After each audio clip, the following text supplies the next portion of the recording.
what happens is that government operates on a very large scale, and it has its own system of governance. It has its own system of governance: executive, legislature and judiciary. If you look at the executive consists of the ministers and the bureaucrats, right? And it is basically formed out of the political party which is in power. Right. It does not consist of the opposition. And then there is the legislature. It consists of all the elected members. And in India we have two like state legislature and the central legislature, that is the parliament. And then we also have judiciary to keep the law and order things functioning as the watchdog. But if there is a problem or there is an issue which is affecting one particular section of the society at one particular location, and that need has to be addressed in an alternative way, not necessarily by the overall government's plan.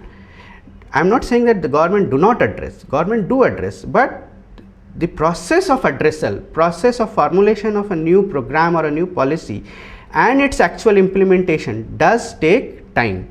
And there are certain sections of the society who are marginalized in that process of planning and program formulation, policy formulation and program implementation.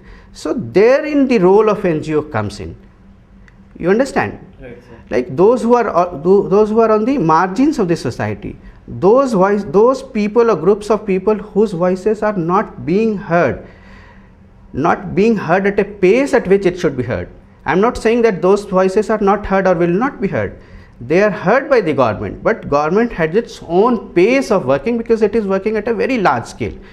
But the benefit of an NGO is that it works at a lot smaller scale, and it works it has the freedom of working in collaboration with other international bodies, international unions, international welfare bodies, international donor agencies, which the government of a country cannot work.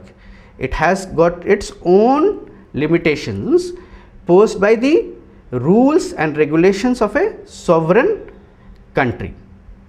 So therein I think the role of NGO comes. It is not as if it is filling a void created by the government. No, it is a complementary role that is being played by an NGO for the government. So they both are working for the causes of the people, but the pace at which government works differs from the pace at which an NGO works.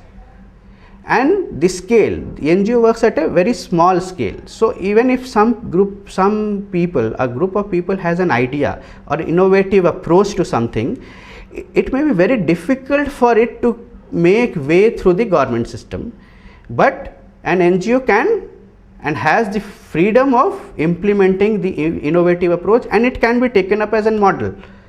It can be taken up as a model, and it has happened in the past that an innovative approach has been adopted by an NGO and it has been taken as a model. It has been taken as a model by the government, and it has entered its own policy process, and the program has been made on that, and it has been implemented, and it has been implemented successfully.